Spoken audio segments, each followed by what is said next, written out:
na dadalit po sa atin ng isa sa ating mga pastor. Pastor is Mangono.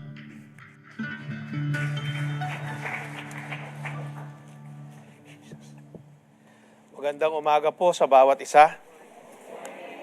Good morning. Happy Mother's Day po sa mga ina.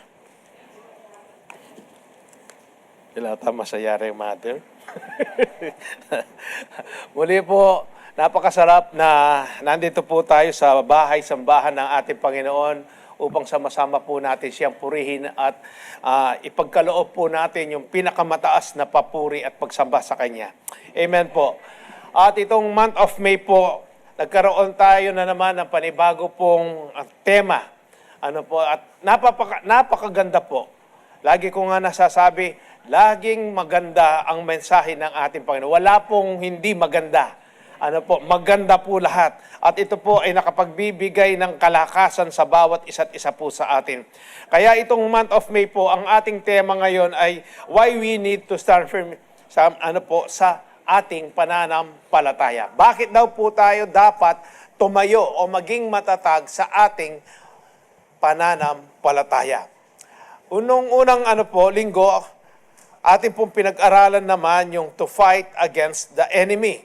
Kaya nga, bakit tayo dapat tumayo o maging matatag sa ating pananampalataya upang labanan natin ang ating kaaway? Tandaan po ninyo, kapag ang isang sundalo ay hindi well-trained at saka well-equipped, kapag pinadala mo yan sa gera, siguradong talo po yan. Mamamatay yan, mababaril yan, matatalo. Pero kapag ang isang sundalo po ay well-trained, equipped po yan, lalo na po yung mga tinatawag nating mga elite forces, special forces po, yan po ay sanay na sanay po yan. Kaya kahit mag-isa lang po yan, kaya niyang buhayin yung sarili niya kahit sugatan na yan. Tatayo at tatayo pa rin yan, makikipaglaban pa rin. Tayong mga Kristiyano po, tayong mga tunay na mananampalataya, tayo po ay binigyan din po ng weapon ng ating Panginoon, yung baluti, na dapat nating isuot. Pinag-aralan po natin yan. Nandiyan po yung helmet of salvation, yung breastplate of righteousness, yung sinturon po, yung sapatos, yung shield of faith po natin, yung sword of the Spirit. Yan po yung mga baluti, yan po yung mga weapon na dapat po nating gamitin. Upang ang ating kaaway na hindi natin nakikita, ang kalaban po kasi natin, ang kaaway po natin, mga espiritong hindi natin nakikita. Espiritu ng init ng ulo, espiritu po ng mapanagkas, espiritu po ng maraming klaseng espiritu, hindi natin nakikita yan. Kaya nga spiritual battle po yan. At lalo na po dito naglalaban. Dito po ang gera sa kaisipan po natin kung ano yung pinipid po ng kaaway. Kaya nga, dapat nating ipaglaban o dapat tayong tumayo sa ating pananampalataya at lumaban sa kaaway. At ngayon naman pong linggong ito, atin pong pag-aralan naman kung paano pa tayong tumayo ng matatag sa ating pananampalataya upang to refute false teaching. Pag sinabi pong refute, pabulaanan. Kokontrahin mo yung mali na katuruan. Amen po ba? Yan ang ibig sabihin na to refute false teaching. Nakasulat po sa 2 Timothy chapter 4 verse 5, for a time is coming when people will no longer listen to sound and wholesome teaching. Pag sinabi pong sound and wholesome teaching, ito po yung tamang katuruan. Ang tamang katuruan po ay nanggagaling, nagbubuhat lamang sa Bible. Dito tayo laging nagbabase po sa salita po ng Diyos. Ito po yung may final authority, ang salita ng Diyos. Amen po ba? Kaya nga, sabi po dyan, they will follow their own desires and will look for teachers who will tell them whatever their itching ears want to hear. They will reject the truth and chase after myths. Verse 5, but you should keep a clear mind in every situation. Don't be afraid of suffering for the Lord. Work at telling others the good news and fully carry out the ministry God has given you. Tayo po'y sumandaling manalangin. Ama, maraming salamat po muli sa umagang ito na kami po ay inyong dinala dito sa loob ng iyong sanktuaryo. Iningatan mo kami, Panginoon Diyos. Binigyan mo kami ng kalakasan, Panginoon. Pagkagising pa lang po namin, pagmulat pa lang namin ng aming mga kanya-kanyang mata, Panginoon, pinaranas mo na ang iyong katapatan at ang iyong kabutihan sa bawat isa't isa sa amin. Maraming salamat po na ang katawan na ito, Panginoon, na iyong pinagkatiwala sa amin ay wala pong karamdaman, Panginoon. Kung meron man, Panginoon, in the mighty name of Jesus, Lord, that by your stripes we are healed. Panginoon, maraming salamat po. And I declare, Panginoon, freedom, victory, Panginoon, Diyos, kalayaan sa anumang uri ng mga bisyo, Panginoon. Kung sino man po yung merong kabigatan ng kanilang kalooban, ng kanilang puso, may mga problema, may pinagdadaanan ng mga mabibigat na pagsubok. Panginoong Jesus, ang sabi mo sa iyong mga salita, kami po ay lumapit sa inyo dahil ang inyong pamatok ay magaan, Panginoon Diyos, at bibigyan mo kami ng kapayapaan. Panginoon Diyos, maraming salamat po. Kayo, pangunahan po ninyo kami sa buong aming pagsamba, Panginoon. At Panginoon, buksan mo po, Panginoon Diyos, yung mata ng aming mga puso, mata ng aming mga pangunawa, lalong-lalo na po ang aming mga first-timers, Panginoon. Salamat po sa kanila, Panginoon. Pinaunlakan po nila, Panginoon, ang painyaya mo, Panginoon, upang marinig nila, Panginoon Diyos, ang mabuting balita na magdadala ng kaligtasan sa kanila, Panginoon Diyos. Panginoon, maraming salamat po. Itago mo po ako sa inyong likuran at ang salita mo ang siyang magiging salita ko lamang. Ang pangalan mo lang ang siyang itataas namin sa bahay-sambahan na ito at wala na pong iba. Maraming salamat po sa pangalan ng aming Panginoong Jesus na aming tagapagligtas. Ang lahat po ay magsabi ng Amen. Ang sabi po na 2 Timothy chapter 4 verse 3 hanggang 5, for a time is coming. Dumating na ho ba itong panahon na ito? Dumating na po, matagal na dumating.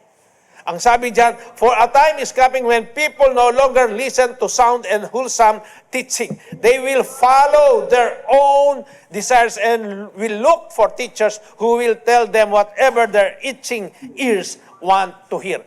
Tandaan po ninyo, ang salita po ng Diyos sa Hebrews chapter 12 verse 4 po. Ang sabi po diyan, 4:12, ang sabi po diyan, ang salita ng Diyos ay active.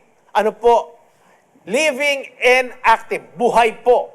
Hindi po nakakakiliti ng tenga ang salita ng Diyos. Ano pa po ang sabi diyan?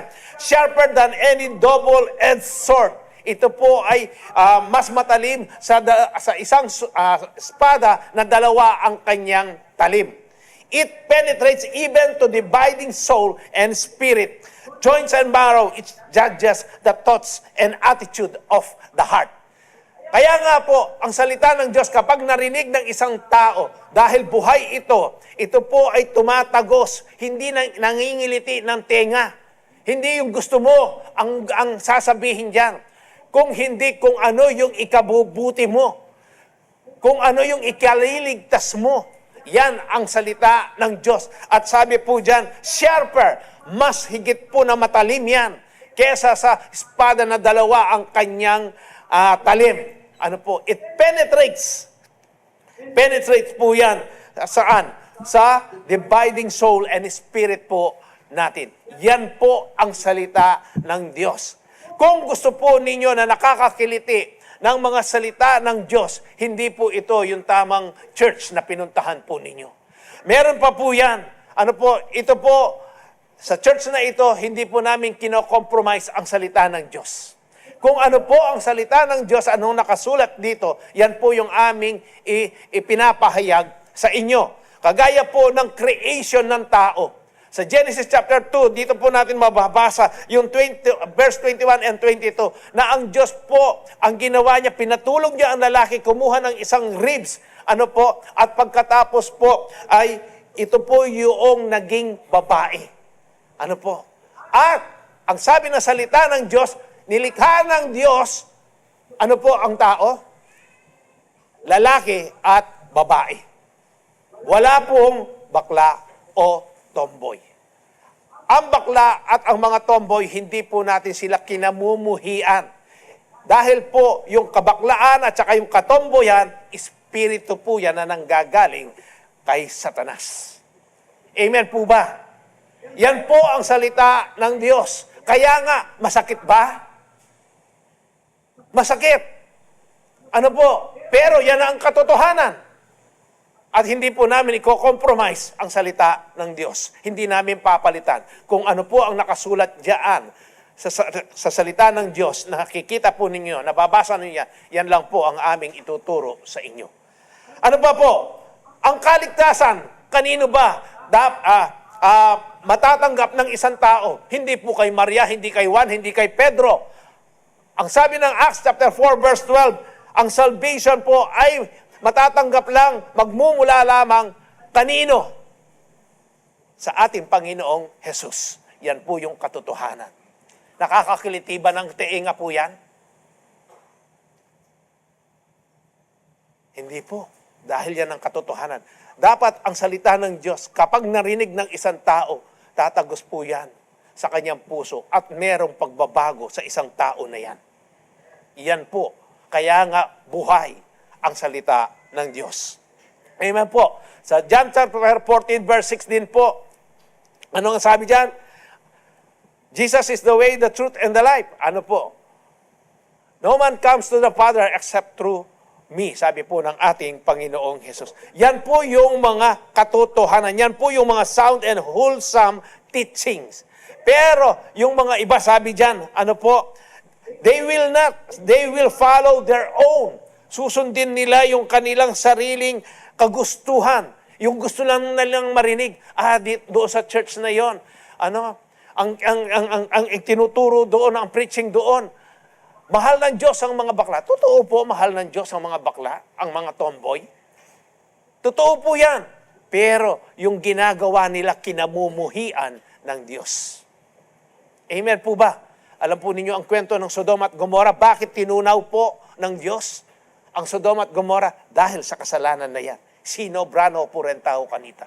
At ngayon, mahaba pa rin yung grasya, yung pasensya ng Diyos sa atin. Binibigyan niya pa ng pagkakataon na magsisi ang mga tao sa kanilang mga kasalanan. Lalong-lalo na po, ang mga ganyan na kasalanan. Kaya nga po, dito makikita po natin na ang panahon na yan ay dumating na sa kasalukuyan. Kaya nga yung iba naghahanap ng mga preacher na kung magsalita ay nakakakiliti sa kanilang mga teenga. Bakit yung mga pastor sa Calvary Temple, anong kabagsik magsalita? Kami po mabagsik magsalita. Ing mabagsik, ing salita na ning Ginoo. Ini mo po yung sasabihan mi, yung pipreach mi kaya kayo. Ito lang po yung pinipreach po natin. Buhay po kasi ang salitahan ng Diyos eh. Kaya yan, tumatagos po yan sa puso po. Hindi po kami ang mabagsik, makapangyarihan po ang salita ng Diyos. Amen po. Sa verse 5, ano po ang sabi? But you should keep a clear mind in every situation. Dapat magkaroon kayo ng maliwanag, may kapayapaan sa inyong mga kaisipan sa bawat sitwasyon. Don't be afraid of suffering for the Lord. Huwag po kayong matakot na kayo ay magdusa, maghirap, para sa ating Panginoong Jesus. Work at telling, sabi po dyan, others the good news and fully carry out the ministry God has given you.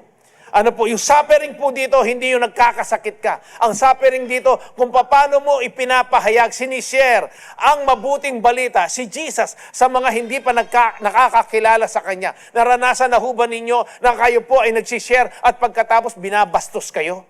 Tinatalikuran kayo, minumura kayo kung ano-ano sinasabi, mga born again yan, mga siraulo yan. Yan po yung suffering na sinasabi dito, hindi po yung karamdaman.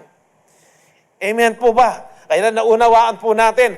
Kaya nga po, dapat po nating matayuan yan. Maging matatag po tayo sa ating mga pananampalataya.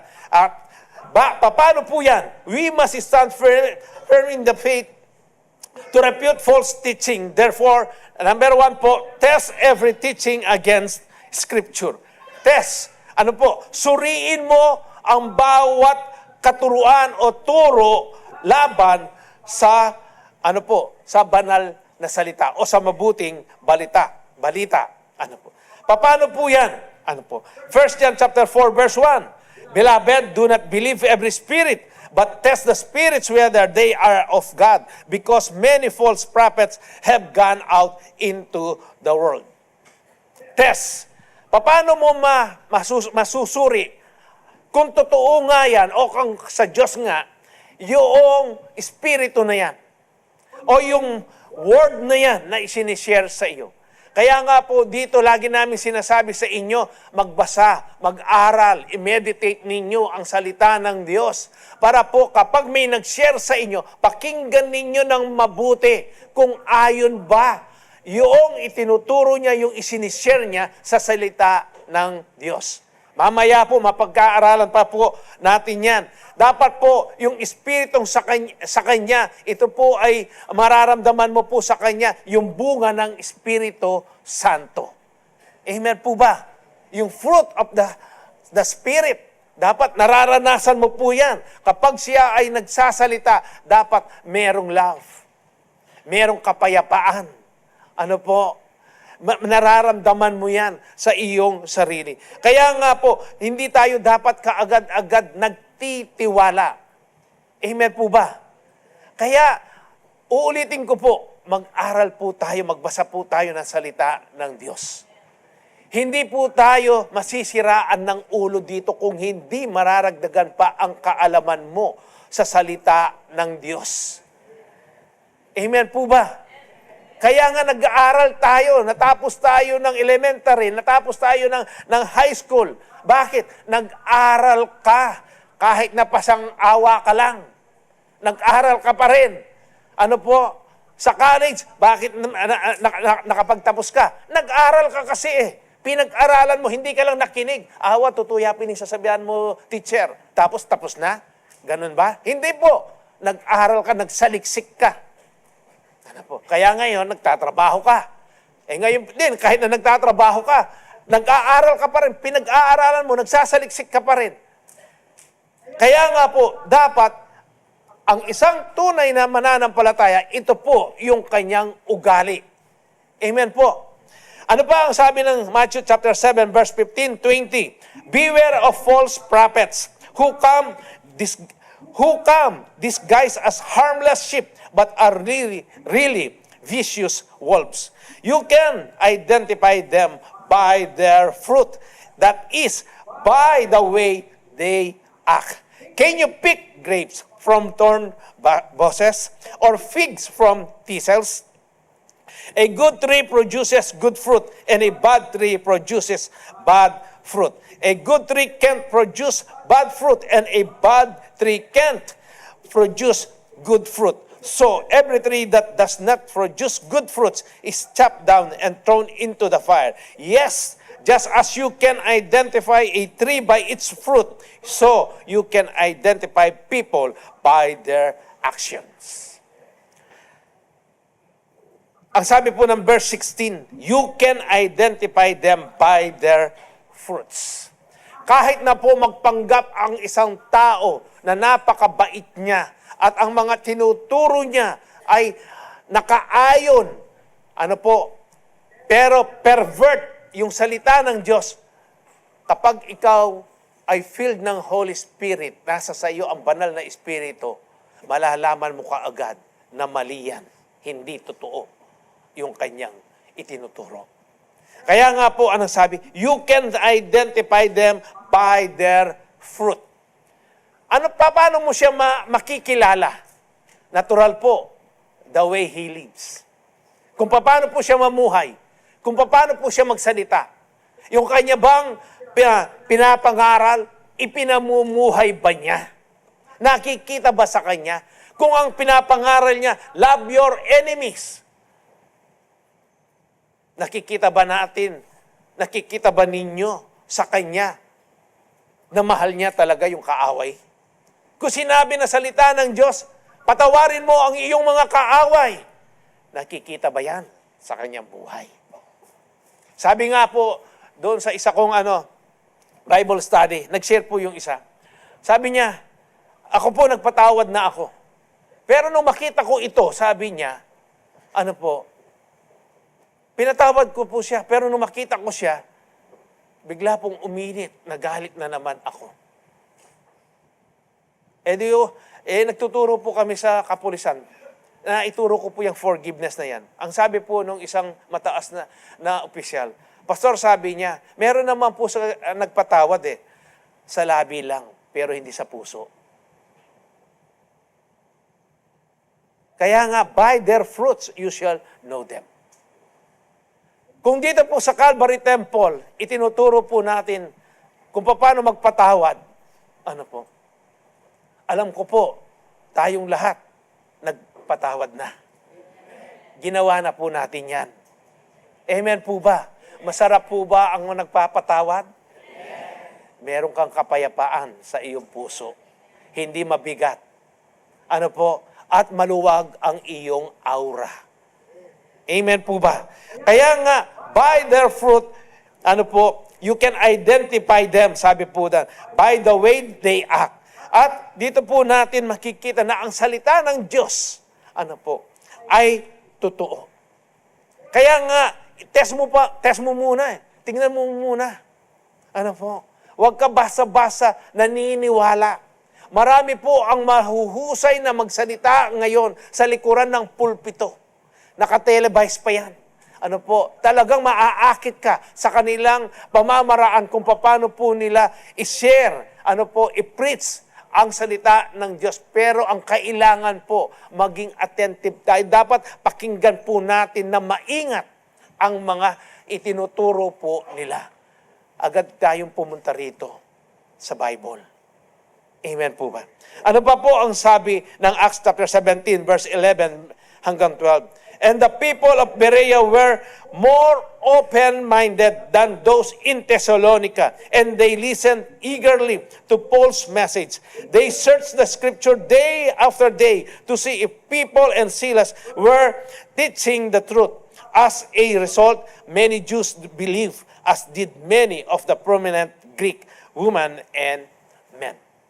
Ito po mga Berean Jews na ito, nakikinig po sila sa mga katuruan po o yung mga itinuturo ni Apostle Paul. At ito po mga Berean Jews na ito, hindi po yung nakinig lang sila pagkatapos umuwi na sila. Nagtitake note po yan.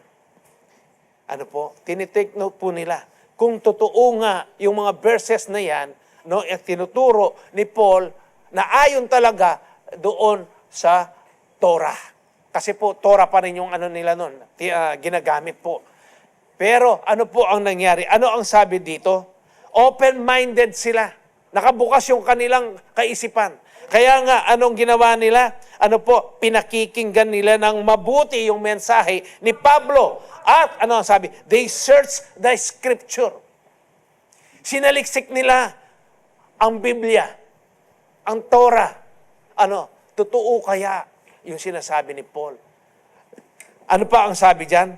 Day after day. Hindi lang po isang araw nila sinaliksik ang mga scripture na itinuro ni Pablo. Kung hindi, araw-araw. Kaya nga yung Joshua 1:8, do not let this book of the law depart from your mouth. Meditate it day and night. Ano po? Day and night. Kaya dito po, sa ito rin yung ginawa ng mga Berean Jews.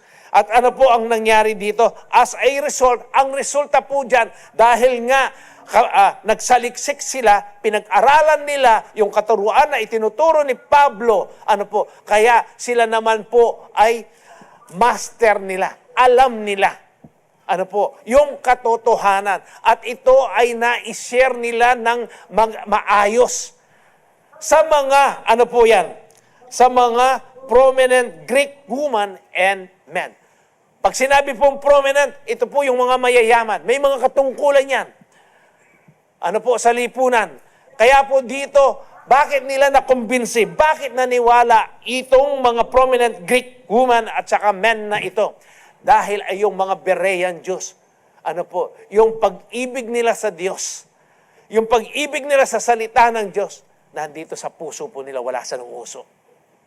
Talagang nagbigay po sila ng panahon para yung salita ng Diyos tumimo sa kanilang mga puso, matandaan nila ng mabuti, at ma-share, maibahagi nila ng maayos dito sa mga kapwa Greek woman and men po nila.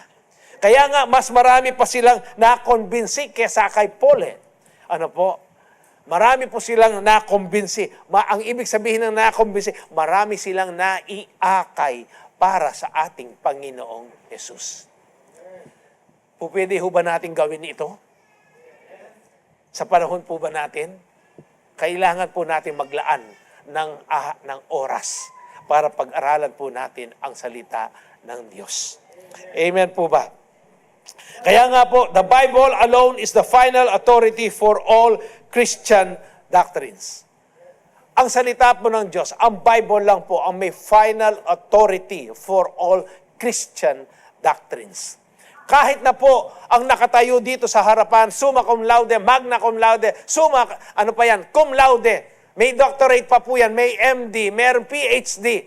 Kahit na ikaw pa yung pinakamarunong sa buong mundo, kung ang itinuturo po niya ay wala sa Bible, huwag na huwag ninyong paniniwalaan.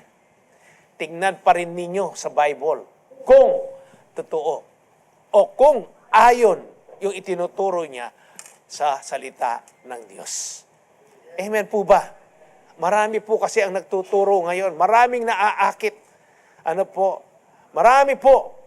Kawawa po sila. Kaya nga po, magbasa po tayo. Dito po sa bahay-sambahan na ito, hindi po namin nililimit na sa amin lang po ang pwedeng magbasa ng Bible. Kayong lahat. Kaya nga, bumili kayo ng Bible ninyo. Ngayon, hindi na mahirap Nandyan na yung cellphone ninyo, i-download na lang ninyo yung apps. Kung gusto niyo ng iba-ibang version, nandyan po, pumili kayo. Pero katatamaran pa. Iingkahin. Kaya nga pagdating sa salita ng Diyos, kapag mag-share, what totoo yung sasabihan mo, brother, sister? Paano kulang ka ng knowledge patungkol sa salita ng Diyos? Magbasa po kayo. Amen po ba? Amen. Kaya po, ang may final authority, ano rin po? Ang Bible po. Pangalawa po, bakit dapat tayong tumayo, maging matatag sa ating pananampalataya? We must stand firm in the faith to refute false teaching. Therefore, hold fast to the sound doctrine. Hold fast. Pag sinabi pong hold fast, yung buong panghawakan mo. Panghawakan mo. Talnan me, sakmalan me, mahigpit. Panghawakan mo ng mahigpit, tayuan mo. Yung sound doctrine, yung pong sinabi ko po sa inyo na ayon sa salita ng Diyos. Sa 2 Thessalonians chapter 2 verse 15, po ang sabi? So then, brothers and sisters, stand firm and hold fast to the teachings we pass on to you, whether by word of mouth or by letter. Ito pong nangyayari dito sa atin, ito po yung sinasabi po ni Paul. Sabi niya po, so then brothers and sisters, kayo po yun. Brothers and sisters, stand firm, maging matatag ka, tumayo ka, hold fast to the teachings we pass on to you. Yang teachings po yan po. Yan pong sinishare namin sa inyo ngayon. Ang sabi po ni Paul, sabi niya po, stand firm and hold fast to the teaching we pass on to you. Panghawakan ninyo ng mabuti, unawain ninyo ng mabuti itong mga napapakinggan ninyong mga katuruan na ito, itong mga salita ng Diyos. Ano po ang sabi? Whether by word o salita man yan, o by mouth, or by letter. Amen po ba? Kaya nga po yung pagkaupo ninyo dyan, nandyan po kayo, nakikinig kayo, dapat ang kaisipan po ninyo ay nakatuon sa salita ng Diyos. Hindi po yung kakain kayo mamaya sa iba't ibang restaurant po. Nandito kayo para pakinggan ninyo ng mabuti. Ito po yung sinasabi. Kaya nga, stand firm, tumayo kayo, panghawakan ninyo ng mabuti, mahigpit, yung mga naririnig ninyong mga katuruan ngayon. Amen po. Kasi kung minsan po, o madalas, pumupunta tayo, nagsisimba tayo, Pero yung kaisipan po natin, yung puso natin, wala naman dito. Kaya ito yung sinasabi dito sa 2 Thessalonians 2:15. Yan po yung sound, wholesome doctrine. Amen po. Naunawaan po natin ngayon yung sound and wholesome doctrine. Ano pa po? 2 Timothy chapter 1, verse 13, 14. Hold on to the pattern of wholesome teaching you learn from me. Sabi na naman po, dito po kay Timothy, a pattern shaped by the faith and love that you have in Christ Jesus. Through the power of the Holy Spirit who lives within you, carefully guard the precious truth that has been entrusted to you. Hold on to the pattern. Pag sinabi pong pattern, ito po yung yung takbo. Ng mundong ito, yung sa Romans chapter 12 verse 2. Do not conform to the pattern of this world. Huwag kayong kumonforme, huwag ninyong sundin, huwag ninyong gayahin. Pero dito po, ano ang sabi? Hold on to the pattern. Yung bang, ano ba yung itinuturo dito sa atin? Ito yung panghawakan po natin, yung teachings. Pag sinabi po, narinig po ninyo, pag-aralan natin ang salita ng Diyos at dito mo malalaman, mauunawaan kung gaano ka kamahal ng Diyos. Mababasa mo yan sa John 3:16. Basahin po ninyo yan. Kaya nga, ang sabi pa dyan dito, you learn from me. Sabi niya. Yung natutunan mo sa akin, ito yung gayahin mo, sabi niya. Ito yung panghawakan mo. Kaya nga itinuturo sa kanila sa atin a pattern shape. Yung pattern po na yan, yung hinubog ka. Saan? Sa pananampalataya at sa pagmamahal. Na meron kay Kristo Jesus. Through the power, sa pamamagitan po ng banal na Espiritu Santo na, nananahan dito sa ating puso. Nasa sa atin po. Kaya nga po, kapag binabasa natin ang salita ng Diyos, dapat tayo po, hingin po natin yung leading at yung guidance ng Holy Spirit. Napaka-importante po yan. Para po yung kaisipan natin, tunay nga po na maunawaan natin kapag ang banal na Espiritu ang siyang kasama mo, nagbabasa ka, hiningi mo yung wisdom, hindi pwedeng hindi kanya bibigyan. Hindi pwedeng hindi kanya gagabayan. Hindi pwedeng hindi niya ituturo yung tama. Bakit napakarami po ng mga relihiyon na lumilitaw ngayon? Dahil kapag binasa nila ang Bible, hindi naman nila kasama ang banal na Espiritu. Kaya yung own knowledge po nila, yung own understanding nila, doon nila ibinabatay. Kaya, ito pala. Kaya nga may lumilitaw na, pag save ka na kahit na anong gawin mo. Hindi na maaalis. Yung salvation na yan.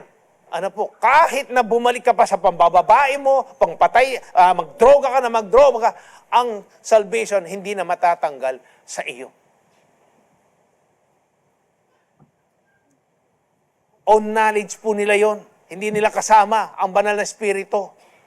Pero kapag ikaw ang isang tao na tagpuan niya ng tunay ang Panginoong Hesukristo at siya ang naghahari sa kanyang puso, merong malaking pagkakaiba ang makikita mo sa isang tao na yan. Yan po ang salita ng Diyos. Kaya hold fast to the sound doctrine. Panghawakan po ninyo. Hindi lang ninyo panghawakan, dapat pag-aralan pa ninyo na mabuti itong mga topic po nating ito. Ulitin po ninyong basahin. Yan po yung ginawa ng mga Berean Jews. Kaya nakapag-akit sila ng mga prominente. Hindi pa basta-basta ng mga tao yan sa lipunan. Paano natin pwedeng akitin, maidala yung ating mga pamilya kung tayo mismo wala tayong alam? Hindi natin pinanghahawakan ang salita ng Diyos. kung ano po yung naririnig natin, pinag-aaralan natin. Alam po ninyo, napakaganda po ng resulta o ng bunga ng kapag ikaw ay nagsisiyo, meron kang siyo. Ano po? Kasi dito po, sa kasalukuyan, nakikinig lang po kayo sa akin, sa amin. Pero pagdating po sa siyo, kapag ito po yung ating pinag-uusapan, nakakapagtanong ka sa iyong forerunner. Kaya naman kayo, tayong mga forerunner, mag-aral tayong mabuti. Hindi po yung complacent ka. Hindi yung pamilyar na ako, Ken. Pagkatapos, pag nagturo ka, wala sa salita ng Diyos. Ano po? Mga forerunner. Dapat po kasi nag-aaral pa rin po tayo.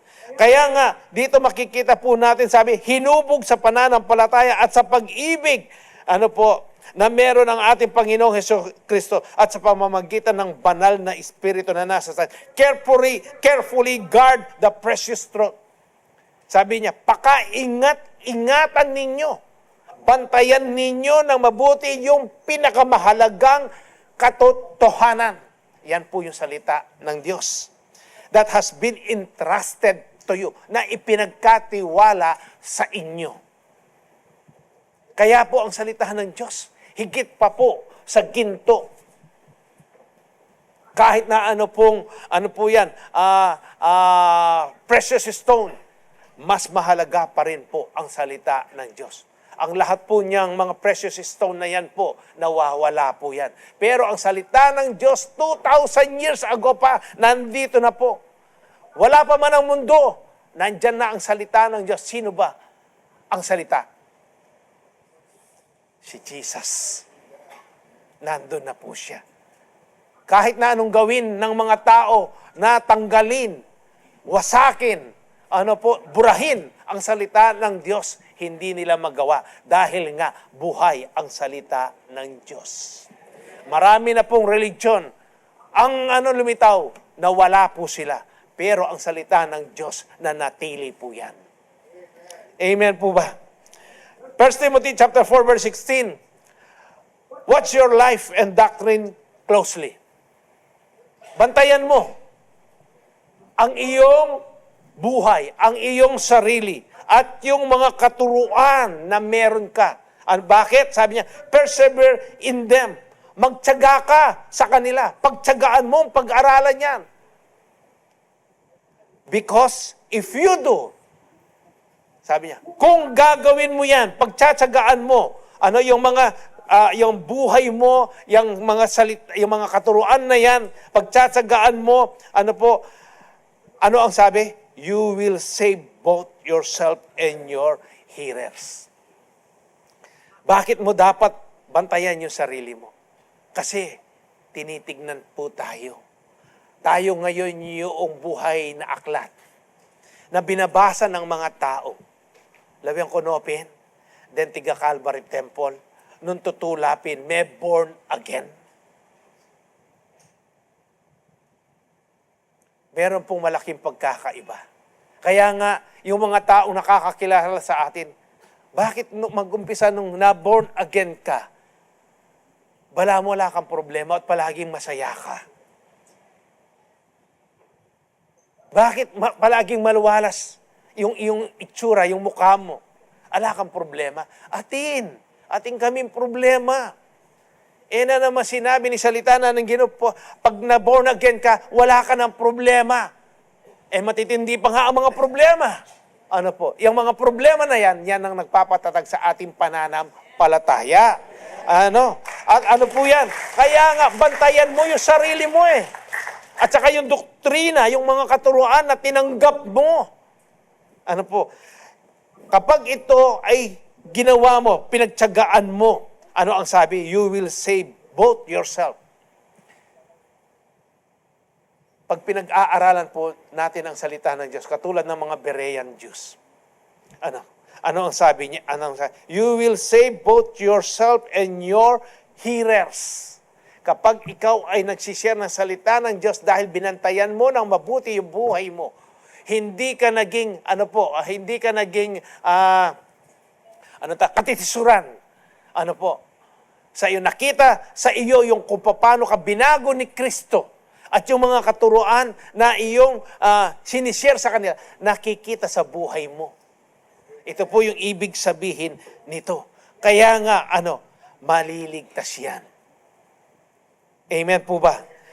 Kaya, dito rin po sa 1 Corinthians chapter 15, verse 1 and 2, Now, brothers and sisters, I want to remind you of the gospel I preach to you. Sabi rin po ni Paul ito, sinasabi niya sa mga Kristiyano po, sa tiga Korinto, sabi niya, gusto kong i-remind kayo, palalahanin kayo sa mabuting balitang pinangaral ko sa inyo. Sabi po ni Apostle Pablo, na which you receive, na tinanggap ninyo, and on which you have taken your stand. By this gospel, you are saved. Sa pamamagitan nitong mabuting balita na ito na aking ipinangaral sa inyo, na tinanggap ninyo, na kung saan kayo ngayon ay naging matatag ang inyong pananampalataya, sabi niya, na itong mabuting balita na ito, kung saan naranasan ninyo yung kaligtasan, if you hold firmly, kung talagang panghahawakan po ninyo ng mahigpit, ng matatag, ang mga salitang yan na aking ipinangaral sa inyo, sabi po ni Paul, otherwise, you have believed in vain. Ang sinasabi po ni Paul dito, yung mga narinig ninyo, mga mensahe na yan, kanya, panghawakan ninyo ng mabuti, ipamuhay ninyo.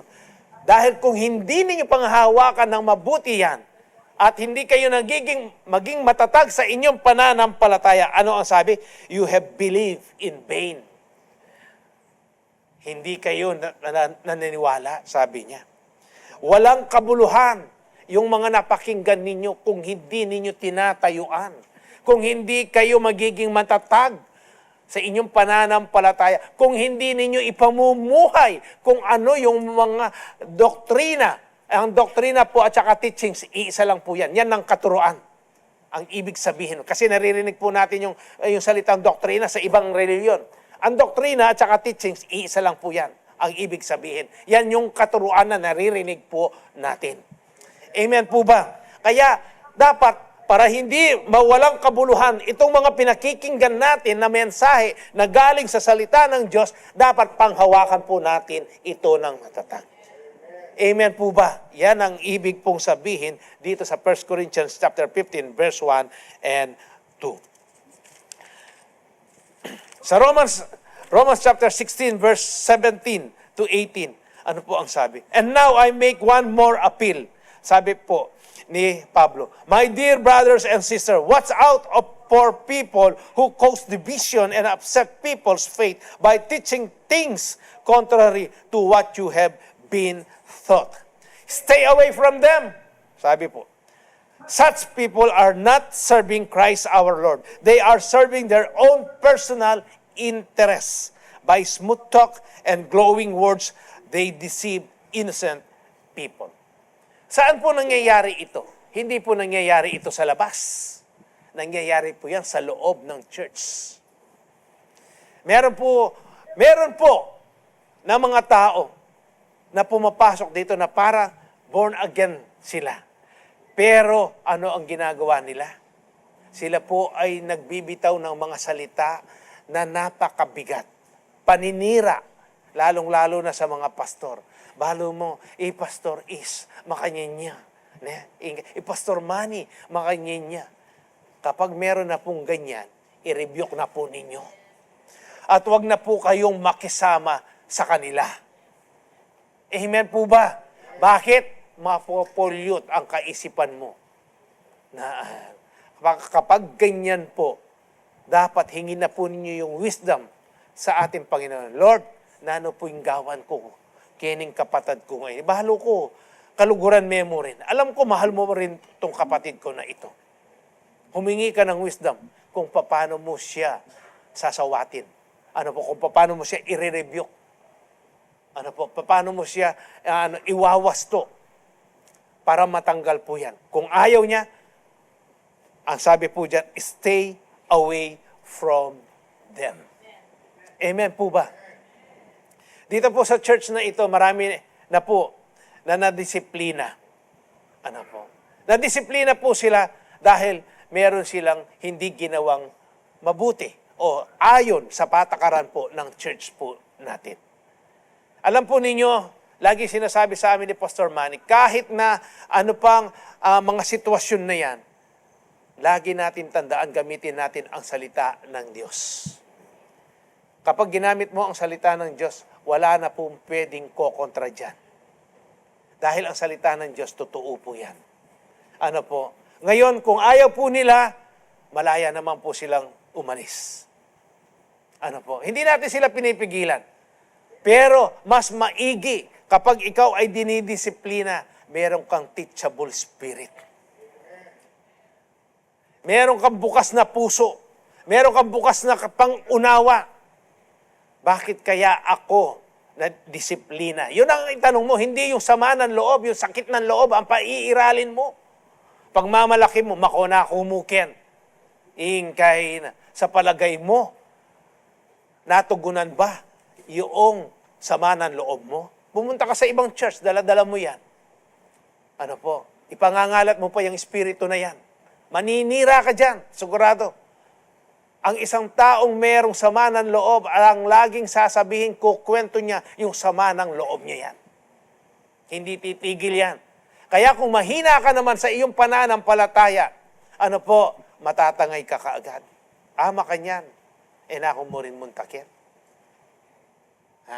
Mababaw ang pananampalataya. Mababaw ang pagkaalam sa salita ng Diyos. Ang ibig sabihin nun, pumupunta ka pala dito, hindi para sa Diyos. Pumupunta ka pala rito, hindi ka nakikinig ng salita ng Diyos. Kaya yung spiritual maturity mo, yung espiritu mo, yung spiritual na relasyon mo sa Diyos, hindi nagmamature. Kaya nga, buhay ang salita ng Diyos eh. Ano po? Ang salita ng Diyos, ano po yung ginagamit natin ito para saan? Pagturo, pag-rebuke, pagdisiplina. Ang salita ng Diyos. Amen po ba? Kaya ito po yung sinasabi dito sa Romans chapter 16, verse 17 and 18. Umiwas po tayo sa mga taong ganyan. Only those who hold fast to the true gospel until the end are truly saved. Yung mananatili lang po na panghahawakan niya, magiging matatag siya, mananatili siya sa mga katuroan na nanggagaling po base sa salita ng Diyos, sila lang po yung tunay na maliligtas. Amen po ba?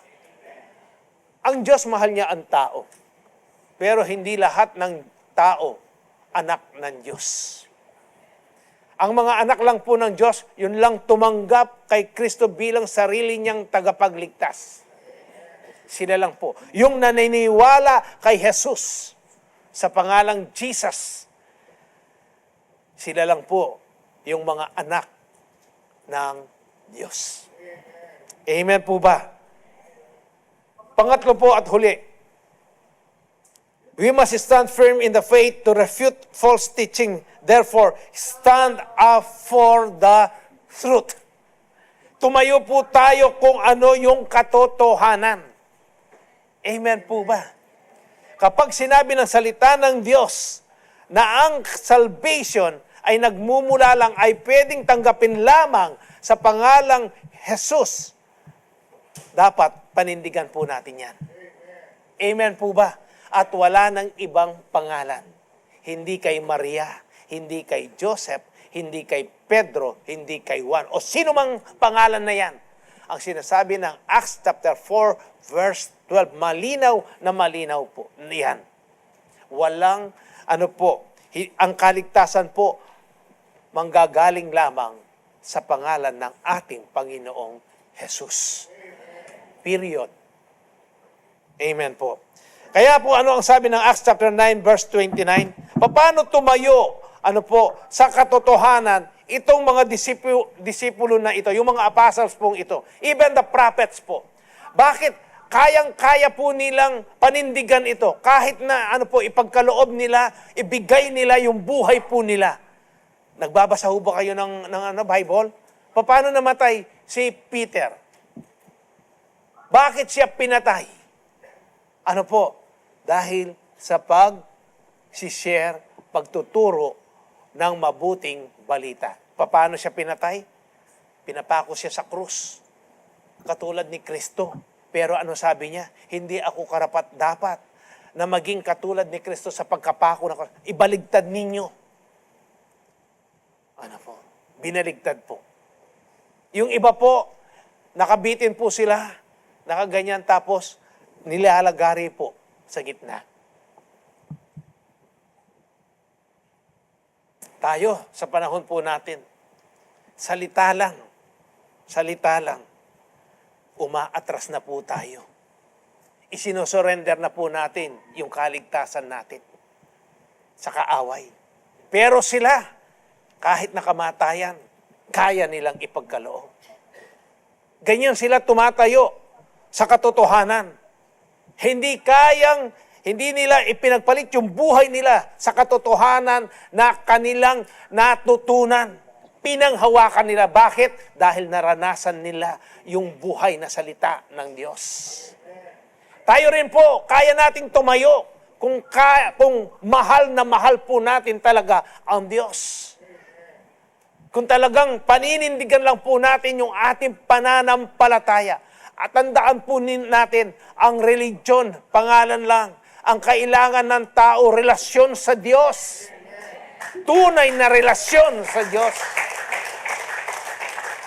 Marami po sa atin ang galing tayo sa iba't ibang sekta. Alam po natin, bigkasin ang pangalang Jesus. Pero hanggang doon lang tayo, wala tayong relasyon. Hindi natin kilalang lubusan kung ano ang nandoon sa pangalan ni Jesus. Kaya nga doon pa lang sa Acts chapter 12, ano ang sabi? Ang kaligtasan ay pwedeng kamtan po yan sa pangalan lang po ni Jesus. Sa pangalan ni Jesus, pwede kang magtaboy ng mga masasamang espiritu. Sa pangalan ni Jesus, mayroong kagalingan. Sa pangalan ni Jesus, may kalayaan sa mga masasamang bisyo na yan. Kaya nga relasyon, hindi religion. Relationship po natin. Paano ka magkakaroon ng relationship? Pag-aralan mo ang salita ng Diyos. Kaya nga po dito, tumayo ng may katatagan ang mga kapatiran po nating mga sinauna, mga ninuno po natin sa pananampalataya. Ano po ang sabi po dyan? Acts chapter 9 verse 29, He talked and debated with the Hellenistic Jews, but they tried to kill him. Yan po yung suffering na sinasabi doon sa binasa po natin kanina. Hindi po karamdaman yan. Dahil nga sa pagsasalita, pagdidebate, sa salita ng Diyos, ano ang sabi diyan? They tried to kill him, sabi po. Acts, sino po yan? Si Paul. Acts chapter 17 verse 17. So he reasoned in the synagogue with both Jews and God-fearing Greeks, as well as in the marketplace, day by day, with those who happened to be there. Hindi po huminto. Si Apostle Pablo, yung mga mga kapatiran po nating mga sinauna, talagang pinaninindigan po nila kung ano ang katotohanan. Acts chapter 19 verse 8, Paul entered the synagogue and spoke boldly, for 3 months, arguing persuasively about the kingdom of God. Hinimok niya po talaga. For 3 months, hindi siya huminto. Tayo kung minsan lang, tinalikuran lang tayo o sinabi niya, o kaya sinabi nitong kausap natin, bro, ala akong time kanyan. May nga pakarini ka. Muna inulit. Pero Paul, sabi po dyan, persuasively, hinimok niya po yan. For 3 months, tinok nang. Dire-diretso po yan. Pagkagising niya sa umaga, punta na naman po siya. Nasaan po sila dyan? Siguro, iba-ibang lugar po yan. Talagang pinanindigan niya, tinayuan niya po ang katotohanan, ang salita po ng ating Panginoon. Acts chapter 18 verse 28, He refuted the Jews with powerful argument in public debate. Using the scriptures, He explained to them that Jesus was the Messiah. Alam po ninyo na binigyan tayo ng divine power. Nasa Corinthians po yan, 2 Corinthians, 10:3-5.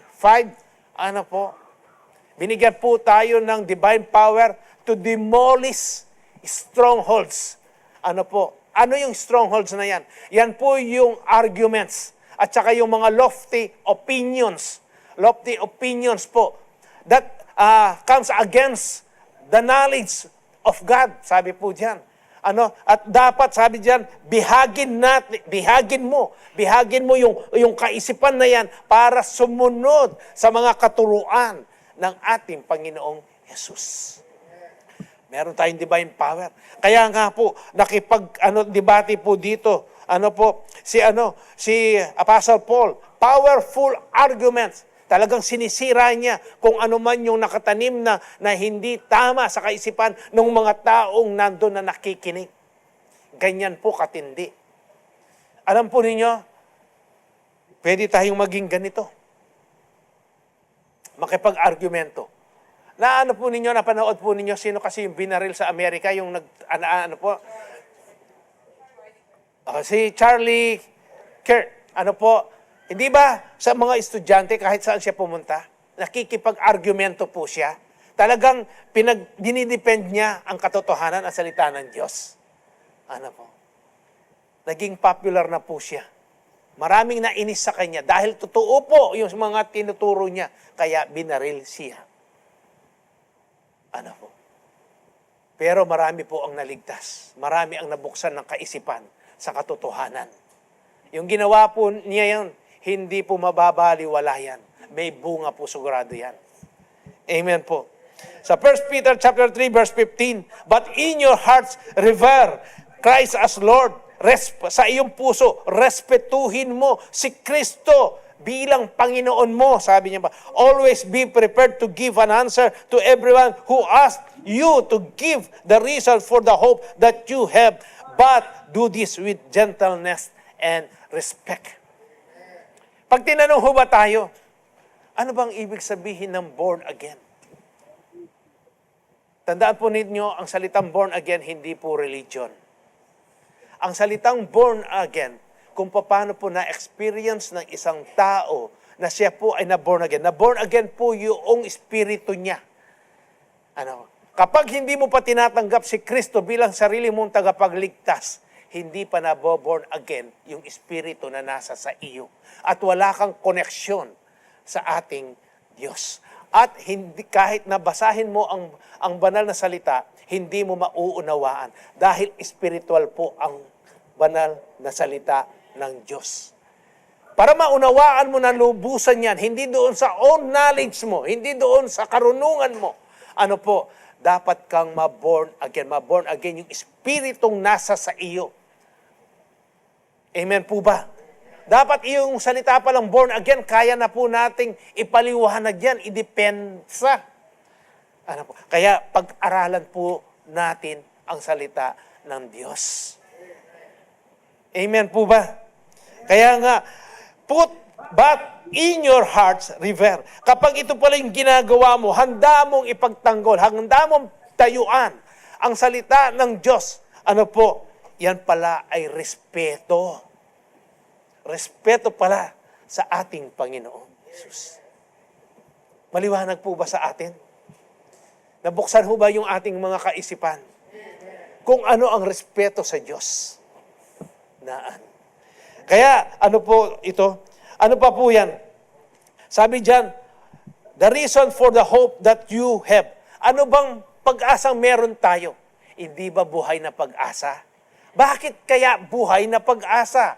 Ano ba ang sabi sa 1 Peter chapter 1 verse 3? Sabi po diyan, praise be to God and Father of our Lord Jesus Christ. In His great mercy, He has given us a new birth into a living hope. Bakit? Through the resurrection of Jesus Christ from the dead.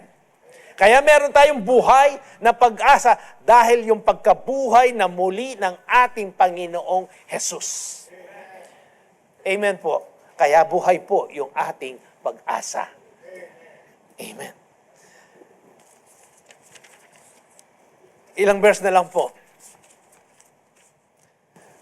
Dito po sa Jude chapter 1, verse 3 to 4. Dear friends, sabi po, although I was very eager to write to you about the salvation we share, I felt compelled to write and urge you to contend for the faith that was once for all entrusted to God's holy people. For certain individuals whose condemnation was written about long ago have secretly slipped in among you. They are ungodly people who pervert the grace of our God into a license for immorality and deny Jesus Christ, our only sovereign and Lord. Tandaan po natin, kapag naranasan po natin yung grace, yung biyaya ng Diyos, ano po ba yung sabi sa Timothy 2:11? Tama po ba ako? Ang biyaya ng Diyos, ito po yung nag-i-empower sa atin. Nagbibigay po ng kapangyarihan sa atin na magsabi ng hindi sa mga ungodliness, sa mga hindi maka-Diyos na gawain o ng mga pamumuhay. Yan po yung biyaya ng Diyos. Hindi po ang biyaya ng Diyos kapag tinanggap mo, pwede ka ng gawin mo na lahat kung ano yung gusto mong gawin. Yan po, Titus chapter 2 verse 12. It teaches us to say no to ungodliness. Yan po yung grace ng ating Panginoon. Hindi ka tuturuan na tinanggap mo yung salvation pagkatas bumalik ka uli sa iyong pamumuhay, sa marumi mong pamumuhay. Ang sinasabi po ng salita ng Diyos, it teaches us to say no to ungodliness and worldly passions and to live self-controlled, upright, and godly lives in this present age. Amen po. Kapag meron po nagtuturo nito, na pinipervert, binabaloktot po nila, hindi mabiyaya naman ni Lord. Love na ka naman, Lord eh. Meron pong gumagawa niyan, mga pastor pa. Lantaran na umiinom. Dahil nga daw, mabiyaya ang Diyos. O knowledge po nila yon. Hindi nila kasama ang banal na espiritu ng pinag-aralan nila ang salita ng Diyos. Yung gusto lang po ng laman nila, yun ang kanilang itinuturo. Kapag naranasan mo ang ating Panginoong Jesus, yung biyaya ng ating Panginoon, hindi pwedeng hindi magbabago ang buhay mo. Kaya ang daming nakarinig ng salita ng Diyos na galing sa Muntinlupa, mamamatay tao, mga rapist, masasama po sila. Pero nung marinig nila ang salita ng Diyos, nagbago po sila. At tinatayuan nila yung narinig nilang mga katuruan na yan. Tayo po, malaya po tayo. Sa umaga pong ito, dapat lang po natin tayuan kung ano yung mga katuruan na narinig po natin. Ingatan po natin yan. Bantayan natin yung sarili natin. At saka yung mga katuruan na yan. Yan bang mga katuruan na yan? Ipinamumuhay ba natin? Nakikita ba ng mga tao po yan sa atin? Mahal ba natin yung mga kaaway po natin? Dapat po mahal po natin. Kung 7 beses nagkasala ang isang tao sa iyo, 7 beses na lumapit sa iyo sa isang araw, 7 beses mo siyang patatawarin. Hindi pa lang yan. 70 times, time is 7 pa. Ang ibig sabihin, hanggat nagkakasala siya, patawarin mo siya. Sabihin natin kahit na sinasadya niya pa yan, patawarin mo pa rin siya. Dahil ang Diyos, ilang beses ka na ba niyang pinatawad? Ilang beses na ba tayo lumapit sa Diyos? Tinakwil na ba niya tayo? May narinig na ba tayo, mako nakakyan, ikang lamaran? May nyad ka pa ang tawad, nanding kagising mong ngini, makanyana ka na naman. May narinig ba tayo? Wala. Dahil ang Diyos po, gusto niya, makasama niya tayo. Ang gusto ng Diyos, makasama niya yung mga nilalang niya. Nasa sa atin lang po yan, kung gusto naman natin makasama ang Diyos. Uulitin ko yung quote na lagi kong nasasabi. Hiniram ko po ito. Sabi, life is not a series of chances. It is a series of choices. Narinig po ninyo ang salita ng Diyos sa umagang ito. It is your choice. It is your choice. Mag-review na po tayo. To refute false teachings, test every teachings against Scripture. Hold fast to the sound doctrine. Stand up for the truth. Last verse, 2 Peter chapter 3, verse 17, 18. Therefore, dear friends, since you have been forewarned, be on your guard so that you may not be carried away by the error of the lawless and fall from your secure position. Ano po ba yung secure position na binabanggit dito? Yung salvation po natin, yung kaligtasan po natin. Ang sabi, be on your guard. Mapagbantay ka, sabi niya. So that you may not be carried away. Para hindi ka ma-swayed, matangay ng mga error, ng mga kamalian, mga baluktot na katuruan, yung mga lawless, yung walang batas, sabi po dyan, and fall from your secure position at mawala ka sa iyong kaligtasan. Kaya nga po, yung once saved, always saved, hindi po totoo yan. Ang totoo, save ka hanggang nananatili ka kay Kristo. Amen. At ang verse 18, ang sabi diyan, but grow in the grace and knowledge of our Lord and Savior Jesus Christ. To Him be glory both now and forever. Amen. Amen po. Alam ko po nabuksan yung ating mga kaisipan ngayon. Dahil dito po sa doktrina, sa katuruan, ayon po sa salita ng Diyos.